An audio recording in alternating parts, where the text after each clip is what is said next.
diakui oleh muridnya Imam Asy-Syafi'i dari Mesir, dan Imam Asy-Syafi'i juga belajar kepada Imam Malik di Madinah. Maka dia mempersaksikan dua guru besarnya, Laits ibnu Sa'ad dan Imam Malik. Apa ucapan Imam Asy-Syafi'i? Laits ibnu Sa'ad afqah min Malik, innama Malik nasarahu tulabahu au madhabahu. Maknanya Imam Syafi'i duduk dengan Imam Laits ibnu Sa'ad dan duduk dengan Imam Malik.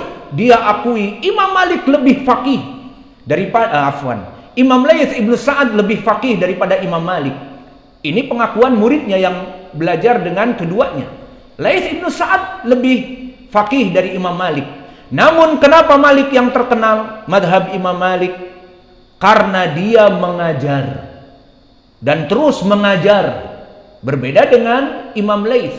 Imam Laits seorang muhadis, namun dia bisnismen. Hari ini mempunyai tender, hari ini mengantar barang dagangannya ke negara-negara yang lain melalui perahu-perahunya. Maka dia tetap mempelajari ilmu dan mengajar. Namun Imam Malik terus duduk mengajar anytime, tidak ada libur, terus mengajar, sehingga murid-muridnya menolongnya. Murid-muridnya banyak dan murid-muridnya terus belajar dari ilmunya.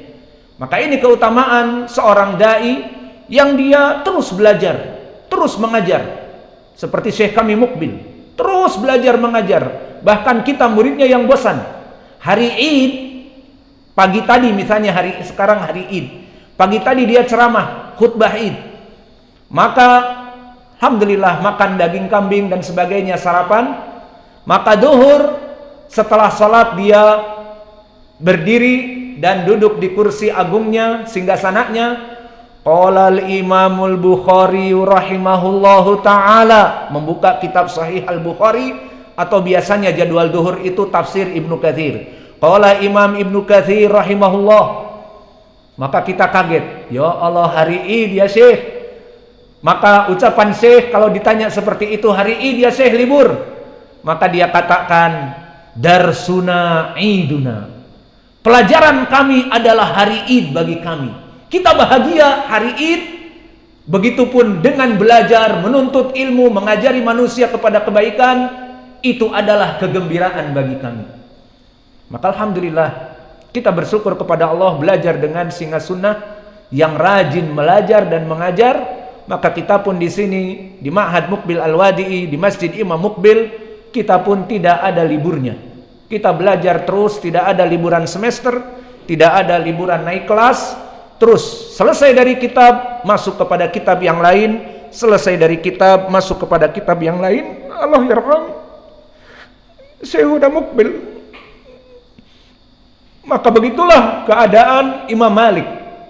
Maka Laits ibnu Sa'ad yang sehidup sezamannya tidak merasa iri kepada Imam Malik, yang mana dia terus belajar dan mengajar, belajar dan mengajar, dan dia mempunyai harta. Tidak memandang, oh Imam Malik akan lebih terkenal daripada aku, oh Imam Malik akan demikian dan demikian. Tidak. Allah menjadikan dia penjaga gawang Imam Malik di Madinah pada zamannya, dan Imam Laits ibnu Sa'ad penjaga sunnah di Mesir, dan Imam Sufyan Ats-Tsauri sezamannya menjaga gawang sunnah di Makkah, dan Imam Al-Auza'i menjadi penjaga gawang di Suriah, dan juga Imam Sufyan ibnu Uyainah menjadi penjaga gawang di Basrah, dan juga pada saat itu Syu'bah ibnul Hajjaj Abul Bustam menjadi penjaga gawang di Wasit.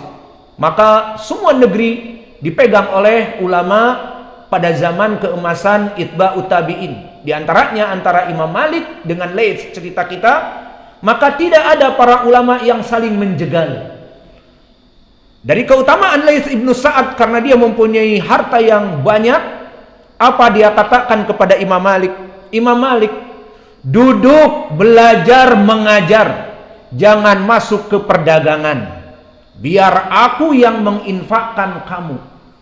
Maka Imam Malik, dia hanya belajar dan mengajar, mentahqiq, belajar, mengajar, memberikan fatwa, nikmah dari Allah. Masalah ma'isyahnya dia ditampung oleh muhsinin, diantaranya Laits ibnu Sa'ad. Maka disebutkan di dalam tarikh, Laits ibnu Sa'ad memberikan 1000 dinar. Berapa 1000 dinar coba? 1000 dinar adalah 5 gram emas. Afwan, 1 dinar 5 gram emas. Berapa 5 gram sekarang? 5 juta. Misal ya, 1 juta 1 gram, 5 juta.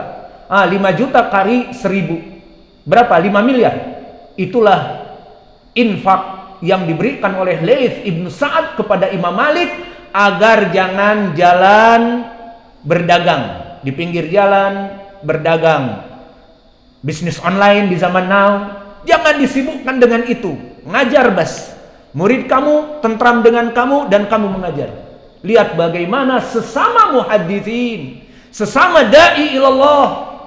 Mungkin di zaman sekarang ada markas sebelahnya saling iri, saling dengki, saling menjegal. Tapi Laits ibnu Sa'ad justru menginfakkan 1000 dinar. Dan disebutkan dari keutamaan Laits ibnu Sa'ad, meskipun dia kaya raya, jaya raya, dari 9 dermaga atau 9 dari perahu-perahunya yang didermagakan di Kairo, di Mesir, dari Laut Merah, maka dia dalam 1 tahunnya tidak pernah membayar zakat. Kenapa? Karena uangnya habis diinfakkan. Syarat membayar zakat apa? Al-haul sana, 1 tahun, dan dia itu di atas nisab. Maka nisab dari harta yang disebutkan para ulama, misalnya di ATM kita selalu ada dalam setahun dengan setahun 54 juta atau sekitar itu kurang lebih. Nah, itu sudah masuk nisab. Maka harus dibayarkan zakat. Zakat harta. Terbayang Laits ibnu Sa'ad setiap tahun uangnya tidak pernah mencapai 54 juta. Lalu kemana uang-uangnya? Diinfakkan, diantaranya Imam Malik. Maka lihat bagaimana para ulama dulu mempunyai tijarah, menjadi bisnismen dan miliarder, namun rumahnya, garasinya tidak dipenuhi dengan Lamborghini Aventador dan bangga dia di foto selfie di depan Lamborghini-nya. Tidak. Ulama zaman dulu uangnya wallahu a'lam lari kemana. Kalau pada saat itu lari mungkin uangnya kepada masjid, kepada pembangunan masjid dan sebagainya mungkin. Uang yang miliaran kemana? Di antaranya diinfakkan setiap beberapa bulan ke Imam Malik 1000 dinar, 5 miliar. Mau diapakan? Dan di situ Imam Malik pun bersyukur kepada Allah. Maka disebutkan oleh khobar murid-muridnya bahwa Imam Malik perkakas rumahnya dan rumahnya mewah. Maka aku pernah masuk melihat perkakas Imam Malik dari perkakas yang mahal. Alhamdulillah, itu fadl minallah. Bukan dari kesombongan, bukan Allah kerja aja enggak, cuman ngajar, udah punya rumah 3, 4, bla bla bla, istrinya banyak. Itu fadl minallah. Allah memberikan rizki kepada siapapun yang diinginkan. Maka itulah keadaan Imam Malik dengan Imam Laits ibnu Sa'ad, agar menjadi contoh bagi kita bagaimana para ulama zaman doiloe. Saking doeloe-nya, maka kita sebutkan doeloe, ejaan Suwandi. Maka dulu mereka tidak ada hasad, iri dan dengki. Sesama dai ilallah saling memberikan kemampuan. Jika mampu untuk membantu dengan harta, dibantu. Maka inilah ta'awun. Wa ta'awanu 'alal birri wa taqwa, dan ini yang kita inginkan di dalam dakwah ini. Kita ta'awun dengan dana, kita ta'awun dengan kemampuan yang ada, mengajari mereka, berdakwah kepada mereka dan sebagainya.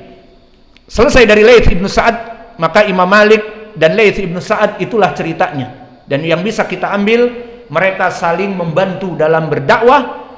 Dan kesimpulannya juga, Imam Malik dan Imam Laits ibnu Sa'ad sama-sama ulama hadis dan fikih. Namun Imam Syafi'i murid keduanya mengakui fikih Imam Laits ibnu Sa'ad lebih kuat daripada Malik. Namun apa, dan ini juga penting bagi kita, namun Imam Malik banyak yang menolong madhabnya dari murid-muridnya. Maka di sini pun seorang dai yang mempunyai masjid, mempunyai pondok pesantren, maka agar dia ihtimam dengan pondok pesantrennya. Didiklah santri-santri, jangan banyak libur, jangan ngajar sepekan hanya sehari 2 hari. ajari terus, sehari bisa setiap salat, seperti Syekh Mukbil, setiap salat salam belajar, kecuali Fajr. Syekh Mukbil Fajr tidak, mungkin capek dan sebagainya. Maka intinya di sini, barang siapa yang mempunyai amanah yang Allah berikan dari masjid, yang Allah berikan dari dakwah, yang Allah berikan dari markas thalabul ilm, maka jid wajtahid, harus ijtihad. Karena apa? Karena dia dengan terus menerus mengajar, apalagi dengan ikhlas kepada murid-muridnya, maka Allah akan menjadikan murid-muridnya penolongnya, penolong dari madhabnya, penolong dari apa saja dari dakwahnya. Maka kelak murid-murid yang duduk di depan-depan ini, mungkin 4 tahun, 3 tahun yang akan datang pergi ke Yaman, belajar di Yaman 5 tahun, setelah itu datang ke pondok kita untuk membantu dakwah kita.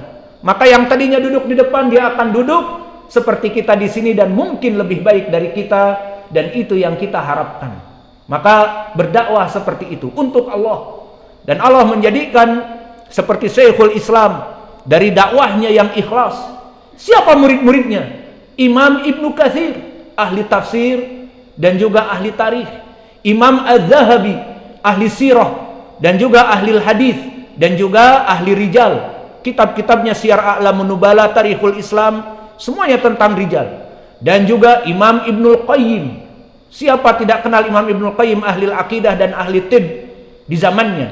Dan Imam Al-Mizzi, ahli dari ilmu rijal. Maka 4 imam keluar dari madrasahnya Ibnu Taimiyah, yang mana dia hidupnya dalam keadaan di penjara, kemudian dikeluarkan dan dipenjara sampai tidak sempat menikah karena sibuk menuntut ilmu. Maka jid wajtahid, agar yang mempunyai pondok pesantren dan yang mempunyai masjid semangat, karena Allah akan menolongnya dengan santri-santrinya.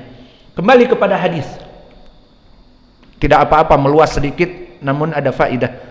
Maka dari Laits ibnu Sa'ad an Ukail, tulis sanadnya haddatsana Laits an Ukail. Kita dari awal, haddatsana Yahya bin Bukair, haddatsana Laits an Ukail an Ibnu Syihab, Imam Ibnu Syihab Az-Zuhri, dan Ukail min asbatinas dari Ibnu Syihab. Akhbarani Urwah, dari Urwah Ibnu Zubair, yang merupakan dia berkata kepada Aisyah bibi, maka dia keponakan Aisyah. Ana Zainab binta Abi Salamah akhbarathu, bahwa Zainab putrinya Abi Salamah, akhbarathu, mengabarkan kepada dia, ana Ummah Habibah, bahwa Ummu Habibah istri Nabi, qalat qultu ya Rasulullah ankih ukhti binta Abi Sufyan. Maka Ummu Habibah mengatakan kepada Nabi, ya Rasulullah, nikahilah ukhti, saudariku, binta Abi Sufyan, anaknya Abu Sufyan. Wa tuhibbina dzalika, karena aku ingin dia berserikat mendapatkan istri, menjadi istri Nabi. Lastulaka bimukhliyatin wa ahabbu man syarakani fil khair ukhti. Aku menginginkan ukhti bahagia juga seperti aku, dan seterusnya. Faqala inna dzalika la yahillu li, maka yang demikian itu tidak boleh bagiku. Faqultu ya Rasulullah, fa wallah, maka benarkah yang demikian ya Rasulullah? Benar. Kemudian turidu an tangkiha Durrata binta Abi Salamah, faqala binta Ummi Salamah, faqultu na'am. Qala fa wallah law lam takun rabibati fi hijri ma hallat li, innaha bintu akhi minar radha'ah arda'atni wa Aba Salamah Suwaibah. Maka dikatakan, kamu menginginkan siapa? Aku menikahi putri dari Ummu Salamah.